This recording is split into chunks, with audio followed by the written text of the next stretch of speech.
કચ્છ જિલ્લા ભાજપ દ્વારા સંવિધાન ગૌરવ અભિયાન 2025 અંતર્ગત આપણું બંધારણ આપણું સ્વાભિમાન વિષય પર પ્રબુદ્ધ નાગરિકોનું સંમેલન ભુજ ખાતે યોજવામાં આવ્યું હતું, જેમાં કચ્છના સાંસદ વિનોદભાઈ ચાવડા, કચ્છ જિલ્લા ભાજપ પ્રમુખ દેવજીભાઈ વરચંદ, ધારાસભ્ય ત્રિકમભાઈ છાંગા, અનિરુદ્ધભાઈ દવે, માલતીબેન મહેશ્વરી, પૂર્વ ધારાસભ્ય રમેશભાઈ મહેશ્વરી, પંકજભાઈ મહેતા, દિલીપભાઈ શાહ, ધવલભાઈ આચાર્ય, વલમજીભાઈ હુંબલ સહિતના પદાધિકારીઓ ઉપસ્થિત રહ્યા હતા।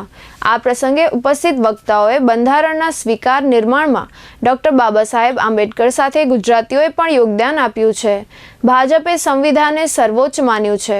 દર વર્ષે 26મી નવેમ્બરને બંધારણ દિવસ તરીકે ઉજવીએ છીએ। બંધારણ દેશનું ગૌરવ છે। આપણે સૌ સાથે મળી સંવિધાન ગૌરવ અભિયાન ઘર ઘર સુધી પહોંચાડીએ તેવો મત વ્યક્ત કર્યો હતો। દેશની અંદર જ્યારે આપણા સંવિધાનને 75 વર્ષની ઉજવણી આપણે સૌ કરી રહ્યા છીએ, જેના ભાગરૂપે દેશના વડાપ્રધાન શ્રી નરેન્દ્ર મોદી સાહેબના નેતૃત્વમાં આખા દેશની અંદર સંવિધાન ગૌરવ અભિયાન અંતર્ગત દરેક જિલ્લાઓની અંદર અમારા ભારતીય જનતા પાર્ટી દ્વારા, અમારા ચૂંટાયેલા સૌ ધારાસભ્યો, જનપ્રતિનિધિઓ દ્વારા સમાજના અલગ અલગ વર્ગના સૌ પ્રબુદ્ધ નાગરિકો સાથે એક ગોષ્ઠી કરવામાં આવી રહી છે। આજે ભુજની અંદર પણ એક કાર્યક્રમ યોજાયો હતો। જિલ્લા ભાજપના પ્રમુખ શ્રી દેવજીભાઈ, સૌ ધારાસભ્યશ્રીઓ, અમારા પ્રભારી શ્રી કશ્યપભાઈ, સૌ લોકો ઉપસ્થિત રહ્યા હતા।